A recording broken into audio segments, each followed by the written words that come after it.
let's talk about the inverted row. So the inverted row is the reverse of what a normal bent over row position is when we're pulling the bar towards our body.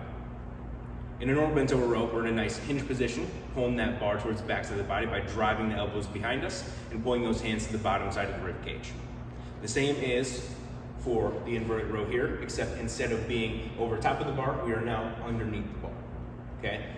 When it comes to form and technique, everything stays the same though. So still pulling the elbows towards the back side of the body, still in a nice tight glute or bridged position to start, hinged position as you must, and then breathing techniques, everything else is the same as a normal bent over row. So pulling towards the body, we're going to be inhaling, pushing away from the bar or lowering our body now in this sense to the ground, we're going to be exhaling.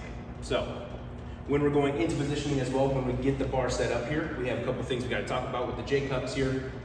When we set our J-cups, we need to have them at a nice, comfortable position so that way when we are reaching up towards the bar, that we're not overextending, we're not overreaching, in a nice, comfortable position that when we are underneath the bar, ready to start pulling and ready to start rowing, that our hips can actually get us into a nice, even parallel position to the ground. That way we're not feeling as if we can sag the butt towards the ground. We want a nice, full, locked out position from the shoulders all the way into the knees, okay? So what that looks like here, when we get underneath the bar, okay? Another thing to look out for is we want to pull this bar all the way to the back side of those J-cups, so that way that bar does not rotate and pull on us. When we are underneath as well, as you can see, I'm not overreaching, and that bar's not so close to me that I can't really lift my hips up into the position that we need. So from here, holding onto that bar, making sure that our chest is actually directly underneath that bar if we can. So I'm gonna move up a little bit. From here, pushing those hips up, engaging that core and those glutes, and then from there, doing that rowing motion, okay? So as you can see, when I'm in my position and I do those rows, I am not overextending and I'm not over pulling to get my body out of position, okay? Next, there's a couple different ways that we can also do the inverted row. So we can do normal pronated versus a normal supinated row. So either overhand or underhand, just as we can do on any other version of our rows, whether it's with a barbell bent over row or a dumbbell row as well.